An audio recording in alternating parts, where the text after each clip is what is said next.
हेमा और जया देवरानी जेठानी है और कांता देवी उनकी सास है।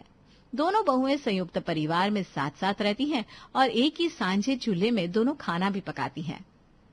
बड़ी बहू, आज शाम को खाना मत बनाना, तुम्हारी बुआ जी ने अपने यहाँ दावत में बुलाया है। माँ जी, किस बात की दावत दे रही हैं बुआ जी? अरे बेटा, उन्होंने मकान का रेनोवेशन कराया था ना, बस वही काम पूरा हो गया है। कह रही थी ज्यादा बड़ा फंक्शन नहीं करेंगे, बस घर के कुछ लोगों को बुला रहे हैं। शाम के समय दोनों बहुएं अच्छे से तैयार होकर बुआ जी के यहाँ डिनर के लिए निकल जाती है। बुआ जी के यहाँ पहुंचकर, हेमा देख तो सही, कितना जबरदस्त इंटीरियर करवाया है बुआ जी ने। हॉल के साथ अटैच किचन और वो भी ओपन, सच्ची मजा ही आ गया। बिल्कुल ठीक कह रही हो भाभी आप। ओपन किचन करवाने से बुआ जी के घर का तो बिल्कुल लुक ही चेंज हो गया। लगता ही नहीं कि ये वही मकान है। काश हमारा भी ऐसे ही सुंदर सा ओपन किचन होता तो मजा ही आ जाता। क्या बात है हेमा और जया, बड़ी खुसुर पुसुर चल रही है दोनों देवरानी जेठानी में। मकान पसंद नहीं आया क्या? अरे बुआ जी, आपका घर तो हम दोनों को बहुत पसंद आया है और हम दोनों अभी यही बातें कर रहे थे कि बुआ जी का किचन बिल्कुल हटके लग रहा है। ऐसा ओपन किचन बनवाने का मेरा भी बड़ा मन कर रहा है। देखो बेटा, मेरी सलाह मानो, ऐसा ओपन किचन तुम लोग मत ही बनवाना, तुम्हारा गुजारा नहीं हो पाएगा। ओपन किचन तुम्हारे जैसे परिवार के लिए नहीं होती है। हमारा क्या है, हमारे यहाँ तो किसी बहू को आना नहीं। 2 बेटियां थी, दोनों की शादी हो गई। हम दोनों बूढ़े बूढ़ियां हैं और खाना बनाने के लिए चंदू है, इसलिए हमारी ओपन किचन के साथ निभ जाती है। तुम जो भी करना सोच समझ कर करना। बुआ जी का जवाब सुनकर दोनों बहुएं थोड़ी सी कंफ्यूज हो गई थी। उन्हें समझ में नहीं आ रहा था कि बुआ जी आखिर उन्हें समझाना क्या चाहती हैं। फिलहाल वो बुआ जी के घर पार्टी में आए हुए थे, इसलिए इस समय कुछ भी कहना दोनों बहुओं को ठीक नहीं लगा। इसलिए खाना पीना होने के बाद सभी लोग वापस अपने घर आ जाते हैं। अगले दिन, एक बात बताइए भाभी, आपको बुआ जी का रिएक्शन कल कुछ अजीब नहीं लगा?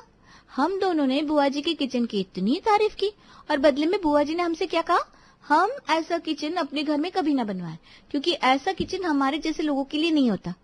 अरे उनका कहने का मतलब क्या था? खुद को बहुत हाई फाई समझने लगी है क्या वो? छोटी, तेरी बात ना एकदम सही है। सही बताओ तो बुआ जी की वो बात मेरे मन में भी कांटे की तरह चुभ गई थी। अरे भाई, ऐसे कौन मुंह पर बेइज्जती करता है? और ऐसे कौन से 2-4 करोड़ रुपए कमाते हैं फूफा जी, जो वो हमें इस तरह की बातें सुना रही थी। सही में बुआ जी की बातें सुनकर कल तो मुझे ना एकदम गरीब टाइप की फीलिंग आ गई। क्या हुआ बेटा? देख रही हूँ जब से तुम लोग बुआ जी के यहाँ से खाना खाकर आए हो, दोनों ही कुछ परेशान परेशान से नजर आ रही हो। कुछ बात है तो बताओ। अब आपको क्या बताएं माँ जी, हम कुछ कहेंगे तो आपको लगेगा हम रिश्तेदारी में जाकर कमियां निकालते हैं। आप तो बस इतना समझ लीजिए कि अब हम लोगों का गुजारा ना इस किचन में नहीं हो पाएगा। हम लोगों को भी अपने घर में वो 2 दीवारों वाली रसोई चाहिए। अब यह क्या नहीं भला है बहू, ये 2 दीवारों वाली रसोई क्या होता है? आप समझी नहीं माँ जी, भाभी के कहने का मतलब है हमें भी अपने घर के लिए ओपन किचन बनवाना है। आपने देखा नहीं बुआ जी का ओपन किचन कितना अच्छा लग रहा था? पूरे मकान का लुक ही चेंज हो गया उनके किचन की वजह से। और वैसे भी आजकल ट्रेंड है हॉल के साथ अटैच ओपन किचन बनाने का। सास कांता किचन बनवाने के लिए तैयार तो नहीं थी, लेकिन बहुओं की जिद को देखते हुए इनकार करने का उसे कोई रास्ता समझ में भी नहीं आ रहा था। इसलिए कई बार ना अनुकुर करने के बाद अंत में बेचारी कांता अपने किचन को ओपन किचन बनवाने के लिए तैयार हो जाती है। एक बार रसोई का काम शुरू होता है तो उसके बाद तो फिर एक के बाद एक खर्चे बढ़ते ही जाते हैं। मम्मी जी, अब ओपन किचन बनवा ही रही है तो अब ये मत सोचिएगा कि सिर्फ 2 दीवार तुड़वा देंगी उससे ओपन किचन बन जाएगा। सब कुछ बदलना पड़ेगा किचन में, टाइल्स, पत्थर, सब कुछ हमें नए और मॉडर्न स्टाइल की चाहिए, तभी तो किचन किचन जैसा लगेगा। और आपको पता है, हमारे इस पुराने स्टाइल के मकान को देख कर ही ना लोग हमें उनसे छोटा समझते हैं। आपको यकीन नहीं होगा माँ जी, लेकिन बुआ जी ने जो हम लोगों से कहा ना, उसे सुनकर हमें यही समझ में आया कि बुआ जी को लगता है कि हम लोग बड़े गरीब हैं और ऐसा मॉडर्न लुक का किचन अफोर्ड नहीं कर सकते। अरे ठीक है भाई, जो बनवाना है बनवा लो, मेरी जान छोड़ो। तुम दोनों को तो पता नहीं किस अशुभ मुहूर्त में जीजी के यहाँ खाने के लिए ले गई। जिस दिन से वहां से लौटी हूँ मेरी नाक में दम करके रखा है। कभी कहती हो ओपन किचन बना दो, कभी कहती हो पत्थर बदलना है, कभी कहती हो टाइल्स बदलवानी है। मुझे तो डर बस इस बात का है कि कहीं तुम पति बदलने की बात ना करने लगो। सोच लो, कहीं तुम्हारे पति तो पुराने डिजाइन के नहीं हो गए ना। किचन को तैयार होने में लगभग 2 महीने का लंबा समय लगा और अंत में वो दिन भी आया जब रसोई बनकर तैयार हो गई। हेमा, दूध गैस पर रखा हुआ है, मैं जरा छत पर कपड़े सुखाकर आती हूँ, तुम थोड़ा ध्यान रखना। देवरानी को बोलकर जया छत पर कपड़े सुखाने चली गई थी। वहीं दूसरी ओर कुछ देर तक दूध की निगरानी करने के बाद हेमा को भी अपने कमरे में कुछ काम याद आ गया और वो उठकर अपने कमरे में चली गई। जब जया छत पर से कपड़े सुखाकर नीचे लौटी तो उसने देखा रसोई में दूध उबलकर गैस पर गिर रहा था और हेमा रसोई में नहीं थी। जया दौड़कर गैस बंद करती है और फिर जल्दी जल्दी दूध साफ करने लगती है। तभी वहां सास कांता आ जाती है। अरे बहू, ये किचन का क्या हाल बना रखा है? ये सब जगह इतना दूध क्यों गिरा पड़ा है? अच्छा, अब समझ में आया, बहा दिया ना पूरा दूध। अरे तुम्हें किसी ने बताया नहीं कि दूध और पूत एक समान होते हैं? दूध का उबलना कितना अपशगुन होता है। वो तो मैं हूं जो तुम्हें इतनी छूट दे रखी है। अगर मेरी जगह मेरी सास होती ना तो इतनी बातें सुनाती कि कान से खून बहने लगता। देख बहू, कान खोलकर सुन ले, इस तरह की लापरवाही मुझे कतई बर्दाश्त नहीं है। माँ जी, आगे से ख्याल रखूंगी। सास के जाने के बाद, अरे हेमा, कहाँ थी तुम?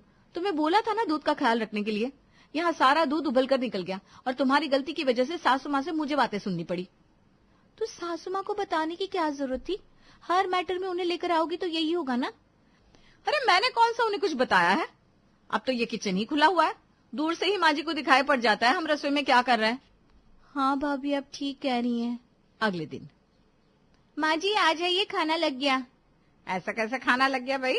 अभी थोड़ी देर पहले तो तुम किचन में आई हो, सिर्फ कुकर में 2 सीटी लगाई है तुमने और उन 2 सीटी से तुम्हारा खाना बनकर तैयार हो गया। अच्छा ये बताओ, खाने में क्या बनाया है? दाल चावल और सब्जी बनाई है माँ जी, इसलिए ज्यादा समय नहीं लगा बनाने में।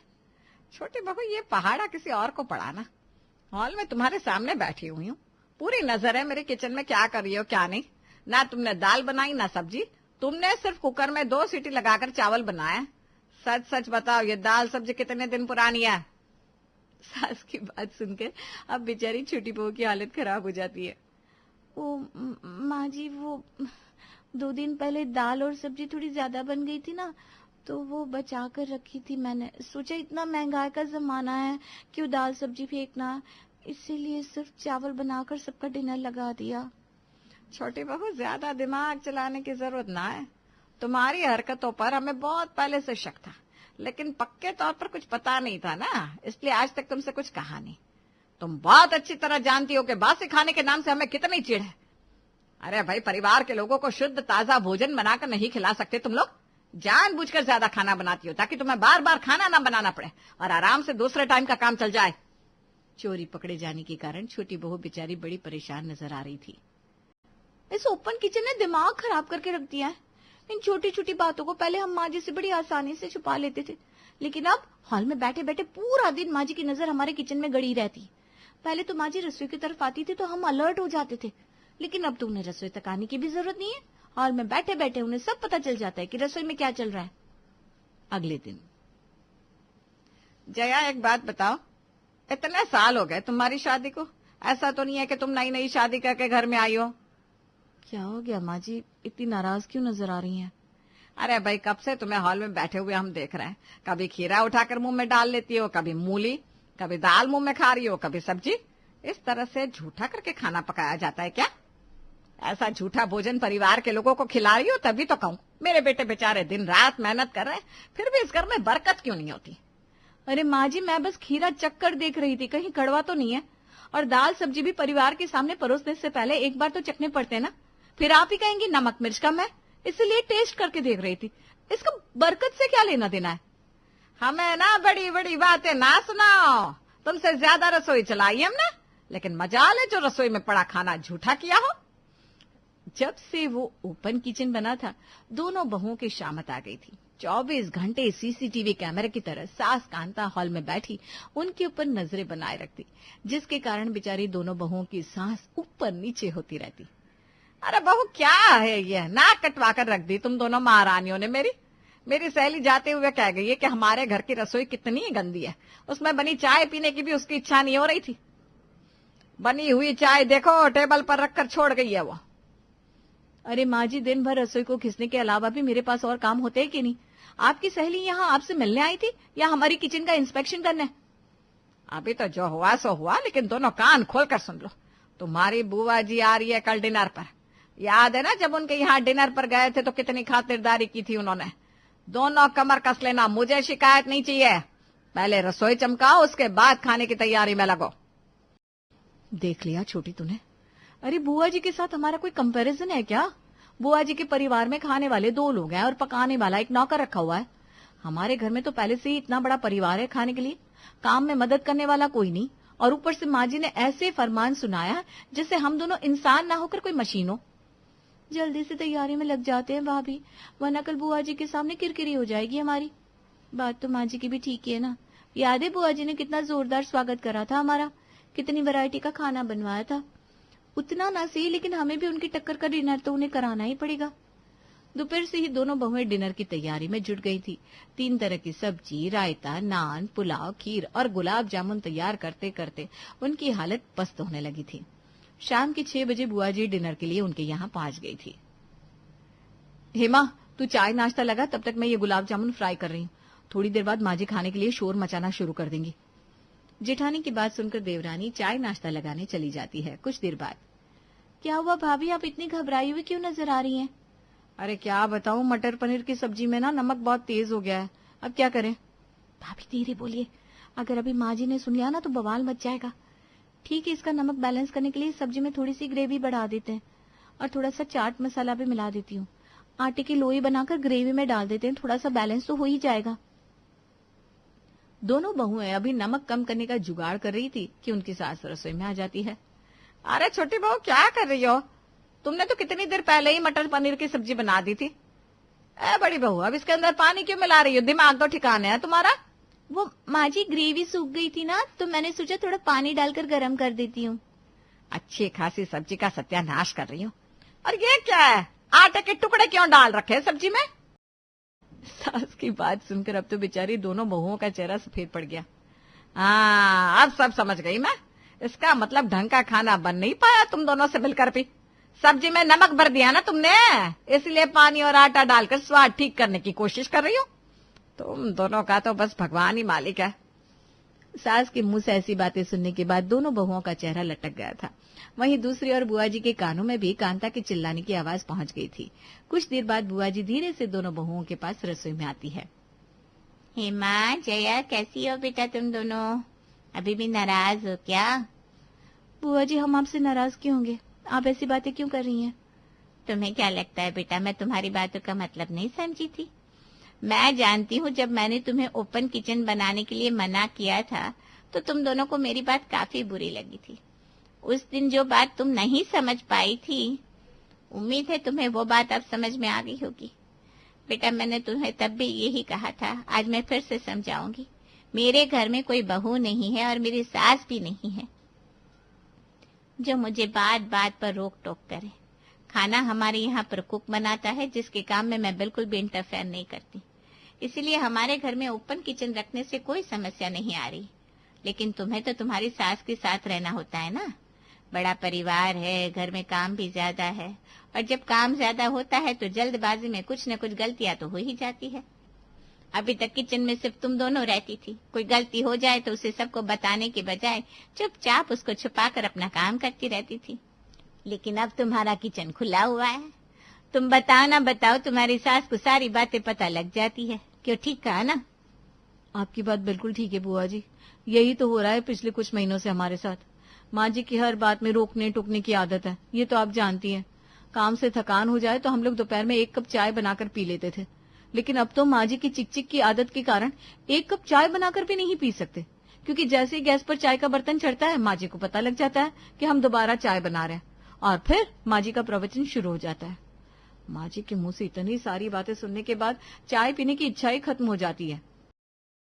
गैस पर थोड़ा सा दूध निकल जाए या सब्जी में थोड़ा बहुत नमक तेज हो जाए, अब ना कोई भी बात माँ जी से छुपी नहीं रह सकती, उन्हें सब पता चल जाता है। इस ओपन किचन ने हमारी जिंदगी बर्बाद करके रख दी है। पूरा दिन माँ जी का सीसीटीवी कैमरा सब कुछ रिकॉर्ड करता रहता है। हमारे जीवन से तो सुकून ही खत्म हो गया है।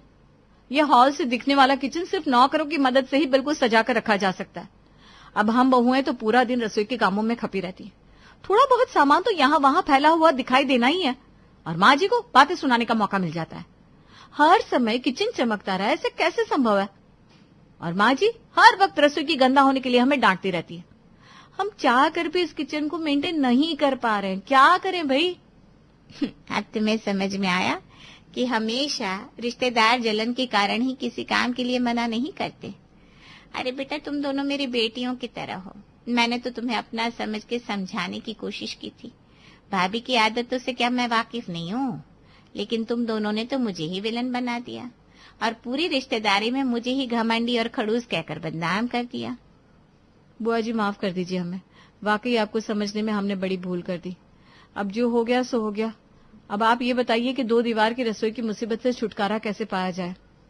बेटा, अब तो 2 ही रास्ते बचते हैं। या तो अपनी रसोई में फिर से दरवाजा लगवा लो, या फिर एक पर्दा खरीद लो, रसोई के सामने टांग लो, ताकि तुम्हारी सास की नजर से रसोई बची रहे।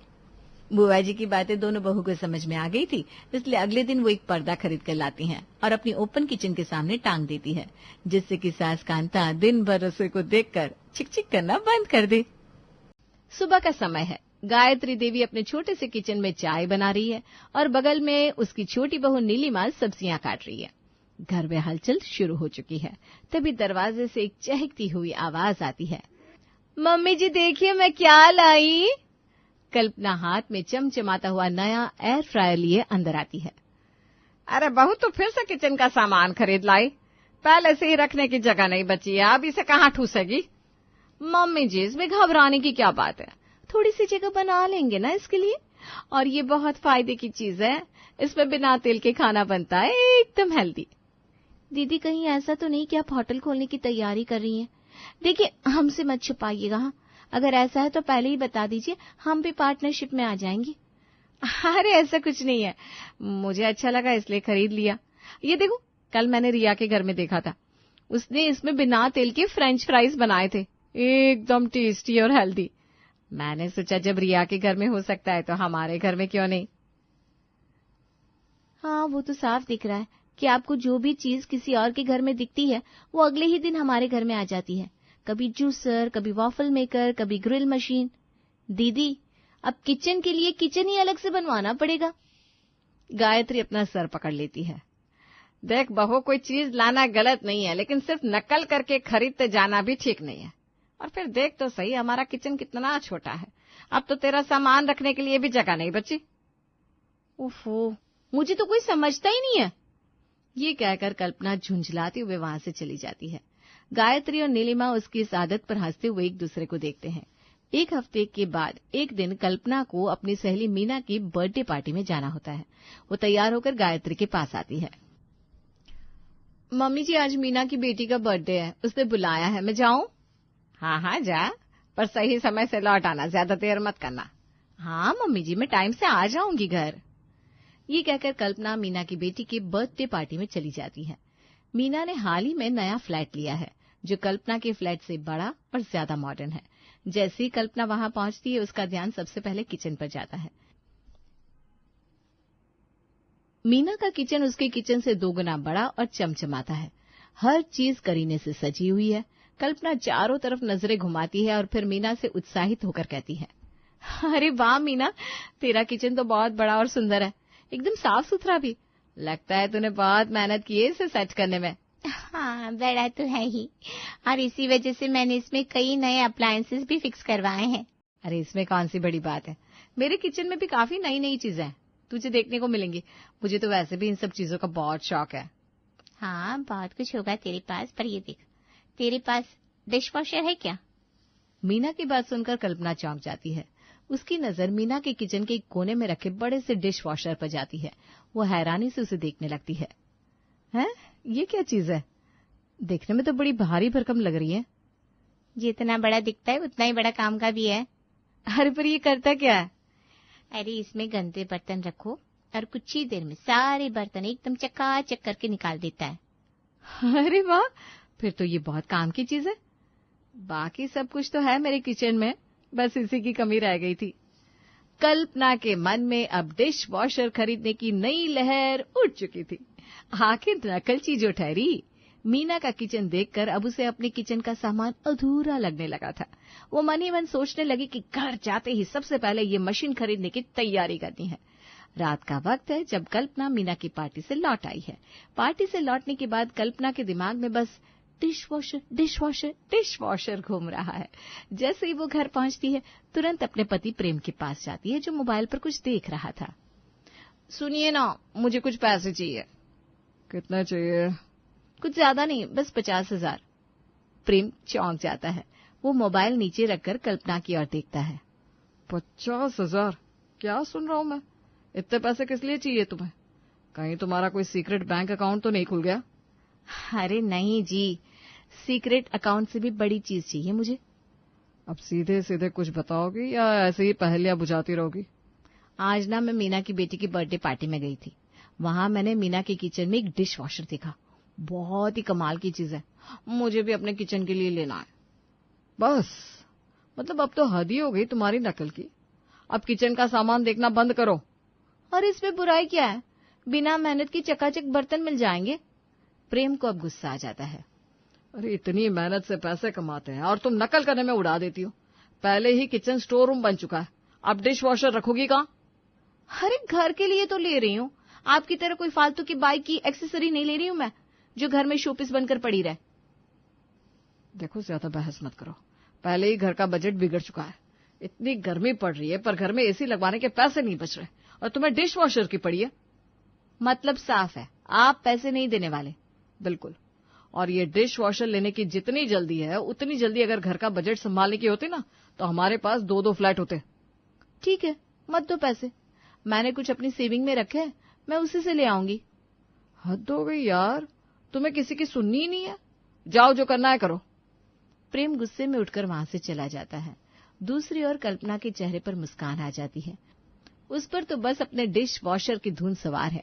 अगले दिन घर में फिर से एक नया किचन अप्लायंस आ जाता है, ब्रांड न्यू डिश वॉशर। और इसके साथ ही कल्पना की नकलची लिस्ट में एक और नाम जुड़ जाता है। अगले दिन सुबह का वक्त, गायत्री देवी अपने कमरे में बैठी पूजा का थाल तैयार कर रही थी। नीलिमा रसोई में चाय बना रही होती है, तभी दरवाजे की घंटी बजती है। नीलिमा दरवाजा खोलती है और देखती है कि 2 डिलीवरी वाले एक बड़ा सा बॉक्स लेकर खड़े हैं। अरे ये क्या है? मैम, ये डिश वॉशर की डिलीवरी है। Dish washer? हाय, दीदी ने तो सच में खरीद लिया। कैसा लगा मेरा नया डिश वॉशर? मीना के यहाँ देखा था तभी सोच लिया था अपने घर में भी यही लाना है। गायत्री देवी चाय पीते पीते चौंक जाती है और गुस्से में कप रख देती है। हे भगवान, ये तो क्या ले आई? पहले से ही पूरा किचन कबाड़ बना पड़ा है, अब ये और जोड़ दिया। दीदी, इतनी बड़ी मशीन कहाँ रखोगी? किचन में पहले ही सामान रखने की जगह नहीं बची। अरे जगह बना लेंगे ना, ये बहुत काम की चीज है। मीना बता रही थी कि इससे बर्तन बिना हाथ लगाए चकचकाचक हो जाते हैं। सोचो अब कितनी आसानी हो जाएगी। हाँ, पर इससे जेब भी तो हल्की कर दी ना। हल्की? अरे पूरे 50,000 लगे हैं, और पैसे कहाँ से आए ये भी सुन लो। कल्पना, पैसे कहाँ से आए? वो मम्मी, मैंने अपनी सेविंग से लिए हैं। हे भगवान, ये बचाए हुए पैसे मुश्किल वक्त के लिए होते हैं, दिखावे के लिए नहीं। हाँ, और घर में एसी लगवाने के पैसे नहीं है, लेकिन नकल करने के लिए 50,000 खर्च कर दिए। नीलिमा कल्पना को ताना मारती है। दीदी, कहीं आप पूरे मोहल्ले के बर्तन तो नहीं धोने वाली? बहुत मजाक उड़ाना है ना तुम्हें? मैं तो बस घर के काम आसान करने के लिए ये सब लाती हूँ। पहले इतने सामान के चलते ढंग से सफाई नहीं हो पाती, अब ये और आ गया। जब अपने किए पर पछताओगी ना, तब समझ में आएगा।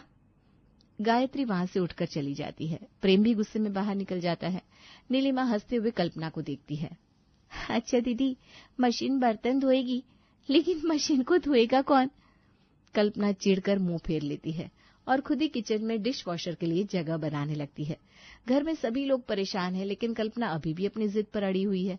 कुछ दिन यूं ही बीत जाते हैं। एक दिन सुबह गायत्री देवी हॉल में बैठी थी और कल्पना उसके बगल में बैठी थी। मेरी सहेली बिंदु की तबीयत ठीक नहीं है, तो मैं उससे मिलने जा रही हूँ। अरे मम्मी जी, मैं भी चलती हूँ ना। बिंदु आंटी की बहू रीतू मेरी अच्छी सहेली है, आप बिंदु आंटी से मिल लीजिएगा, मैं रीतू से मिल लूंगी। वैसे भी कितने दिन हो गए उससे मिले हुए। अच्छा तो ठीक है, चलो। गायत्री और कल्पना बिंदु आंटी के घर पहुंचती है। बिंदु आंटी बिस्तर पर लेटी थी और उनकी बहू रीतू उनके पास बैठी थी। जैसे ही वे अंदर आती है, बिंदु आंटी कहती है, अरे गायत्री, आओ आओ, बड़े दिनों बाद आई। हाँ बहन, सुना तेरी तबीयत ठीक नहीं है तो मिलने चली आई। नमस्ते आंटी। हेलो रीतू। नमस्ते बेटा, कैसी हो? हेलो कल्पना, और बता क्या हाल है? बस वही रोज की भाग दौड़। तू सुना, कैसी चल रही है शादीशुदा जिंदगी? रितु हंस देती है। बिंदु आंटी धीरे से मुस्कुराने लगती है। तभी वो बोल पड़ती हैं। अरे रितु, जा बेटा, सबके लिए चाय बना ला। जी मम्मी जी। आंटी, मैं भी रितु के साथ किचन में जाती हूँ, उसकी मदद कर दूंगी। हाँ बेटा, वैसे भी तुम दोनों सहेलियां हो, बातें भी हो जाएंगी। दोनों किचन में जाती हैं। रितु गैस पर चाय चढ़ा देती है और बिस्किट प्लेट में रखने लगती है। तभी कल्पना की नजर किचन काउंटर पर रखे कॉफी मेकर पर पड़ती है। अरे ये तो कॉफी मेकर है ना, बड़ा अच्छा लग रहा है। मैंने इसे ऑनलाइन देखा था पर खरीदा नहीं। हाँ यार, मेरे पति को ना कॉफी की लत है, वो चाय पीते ही नहीं, और जब तक घर में रहते हैं हर आधे घंटे में कॉफी चाहिए। रोज रोज गैस पर बनाने की झंझट से बचने के लिए ये ले आई। अब बस बटन दबाओ और झटपट कॉफी तैयार। कल्पना कॉफी मेकर को गौर से देखने लगती है। अरे वाह, मतलब आधे घंटे में 1 कप? हाँ, और इस पे तरह तरह की कॉफी बना सकते हैं, एस्प्रेसो, कैपेचिनो, अमेरिकानो, जो चाहे। ये तो बड़ा काम का निकला। वैसे कितने का पड़ा ये? अरे डिस्काउंट में लिया था तो 10,000 का मिल गया। 10,000 थोड़ा ज्यादा नहीं हो गया? ज्यादा तो है पर काम का है। घर में एक बार कोई ऐसी चीज आ जाए तो उसके बिना रहना मुश्किल हो जाता है। अब तो मुझे खुद इसकी आदत हो गई है। कल्पना सोच में पड़ जाती है। एक ऐसी मशीन जो झटपट कॉफी बना दे, बिना झंझट, बिना मेहनत। रितु चाय कप में डालने लगती है, लेकिन कल्पना का ध्यान पूरी तरह से कॉफी मेकर पर टिका था। क्या सोच रही है? अरे कुछ नहीं, बस देख रही थी। कितना बढ़िया अप्लायंस है। अच्छा, लग रहा है तेरा भी मन कर रहा है लेने का। हाँ, मतलब अच्छा तो लग ही रहा है, पर प्रेम जी से पूछना पड़ेगा। रितु चाय और नाश्ता ट्रे में रखकर बाहर ले जाती है। कल्पना भी उसके पीछे पीछे चल देती है, लेकिन उसका दिमाग अब भी कॉफी मेकर में ही उलझा हुआ है। थोड़ी देर बातचीत के बाद गायत्री और कल्पना घर लौट आती हैं। कल्पना मन में सोचती है, थोड़ा महंगा है, लेकिन अगर बहाने से ले लिया जाए तो कुछ तो सोचना पड़ेगा। प्रेम जी तो पैसे देने वाले हैं नहीं। कल्पना पूरी तरह से ठान चुकी थी कि उसे किसी भी हाल में कॉफी मेकर चाहिए। अब बस उसे एक बढ़िया प्लान बनाना है। कॉफी मेकर अब कल्पना के मन में वही घूम रहा था। अगर रितु के घर में हो सकता है तो मेरे घर में क्यों नहीं? उसने तय कर लिया था कि बिना किसी को बताए ये मशीन घर ले आएगी। अगले दिन कल्पना ने गायत्री देवी से बहाना बनाया कि उसे बाजार से सब्जियां लानी है, लेकिन असलियत में वो सीधे इलेक्ट्रॉनिक्स की शॉप पर जा पहुंची। दुकानदार उसे देखकर मुस्कुराया। मैडम, फिर से कोई नया किचन अप्लायंस चाहिए? हाँ भाई साहब, इस बार एक अच्छा सा कॉफी मेकर दिखाओ ना। दुकानदार ने उसे तरह तरह के मॉडल दिखाए। आखिर उसने सबसे महंगा और स्टाइलिश मॉडल पसंद किया। ये पैक कर दो, और हाँ, बिल थोड़ा कम करके बनाना। मैडम, इतनी बार डिस्काउंट मांग चुकी हो, लगता है घर वाले डांटते होंगे। हाँ, लेकिन इस बार किसी को पता ही नहीं चलेगा। कल्पना बड़ी सावधानी से कॉफी मेकर का डिब्बा छिपाते हुए घर आई और मौका देखकर इसे किचन में सेट कर दिया, लेकिन नीलिमा की नजर उस पर पड़ गई। दीदी, अब ये नया बक्सा क्या है? कुछ नहीं, एक छोटी सी चीज है बस। कहीं फिर से नया किचन अप्लायंस तो नहीं खरीद लाई? अरे नहीं, ये तो एक छोटा सा कॉफी मेकर है। तभी गायत्री देवी आ जाती है। नीलिमा झट से बोल पड़ती है, मम्मी जी देखो, दीदी फिर से एक नया तमाशा ले आई। अरे अब ये क्या उठा लाई? मम्मी जी देखिए, इस बार ना बहुत सोच समझकर खरीदा है मैंने। ये कॉफी मेकर है जिससे हम झटपट गर्मा गर्म कॉफी बना सकते हैं। काफी? लेकिन हमारे घर में तो कोई काफी पीता ही नहीं। हाँ दीदी, हमारे घर में तो चाय का रिवाज है। ये मेहमानों के लिए लाई हो क्या? इतने में प्रेम भी घर आता है। गायत्री गुस्से में थी। अब क्या नया बखेड़ा हुआ? अरे तेरी बीवी इस बार कॉफी बनाने की मशीन उठा लाई है। क्या? लेकिन हमारे घर में तो कोई कॉफी पीता ही नहीं है, पर ये मशीन किसके लिए लाई? अरे कभी कभी कुछ नया भी तो होना चाहिए ना। नीलिमा कल्पना की चुटकी लेते हुए कहती है। हाँ भैया, अब हमें जबरदस्ती कॉफी पीनी पड़ेगी, नहीं तो दीदी का ये शानदार आविष्कार धूल खाएगा। ये सब बंद कर। कितने पैसे दिए इस मशीन के लिए? ज्यादा नहीं मम्मी जी, बस 4,000। 4,000? कल्पना, तुम सच में सुधरोगी नहीं? पहले डिश वॉशर, फिर रोटी मेकर, अब ये कॉफी मेकर। घर को किचन शोरूम बनाकर छोड़ोगी क्या? कल्पना को गायत्री और प्रेम से बहुत डांट पड़ती है और वो चुपचाप सुन लेती है, क्योंकि आखिर उसका कॉफी मेकर आ तो गया था। वो मन ही मन खुश थी। अगले दिन सुबह अब जब मशीन आ ही गई थी तो कल्पना ने सबसे पहले कॉफी बनाने की ठानी। उसने मशीन चालू की, पानी डाला, कॉफी पाउडर डाला और सबको बैठने को कहा। कुछ ही मिनटों में मशीन से गर्मा गर्म कॉफी तैयार हो गई। लीजिए मेरे कॉफी मेकर की पहली शानदार कॉफी। इसका स्वाद तो अजीब लग रहा है। नीलिमा कॉफी की एक चुस्की लेते हुए कहती है। उफ, इतनी कड़वी। लगता है ये कॉफी नहीं, मशीन धोने का पानी है। हाय राम, अब इस मशीन में अलग से ट्रेनिंग लेनी पड़ेगी। हाँ मम्मी जी, अब तो दीदी को कॉफी मेकर ऑपरेटिंग क्लास भी लगानी पड़ेगी। हे भगवान, तू ही कुछ कर, इस नकलची बहू ने तो जीना हराम कर रखा है। हाँ मम्मी, मैं भी बिल्कुल परेशान हो गया हूँ। जो चीज किसी के घर अच्छी नहीं लगी कि उसकी नकल करके उसे खरीद लाती है। पैसे तो जैसे पेड़ पर उगते हैं। अरे बस करो तुम सब, पहली बार बनी है, थोड़ी खराब हो सकती है। अरे पर जब घर में कोई कॉफी पीता ही नहीं है तो तुम्हें यह मशीन लाने की जरूरत क्या थी? सिर्फ नकल करने के लिए इतने पैसे बर्बाद कर दिए। जाओ अब चाय बनाकर लाओ हम सबके लिए। हे राम, अब तू ही बचा ले इस मुसीबत से। तू ही कोई रास्ता निकाल इसकी नकल से छुटकारा पाने का। इतना सब सुनकर कल्पना चुपचाप चाय बनाने चली जाती है। गायत्री और प्रेम परेशान से एक दूसरे को देखते हैं। सुबह का समय है। कल्पना रोज की तरह सबसे पहले उठकर किचन में जाती है, लेकिन जैसे ही वो किचन का दरवाजा खोलती है अचानक जोर से चिल्ला उठती है। मम्मी जी, प्रेम जी, नीलिमा, जल्दी आइए। कल्पना की तेज चीख सुनकर पूरा घर हड़बड़ा जाता है। गायत्री, प्रेम और नीलिमा दौड़कर किचन की ओर भागते हैं।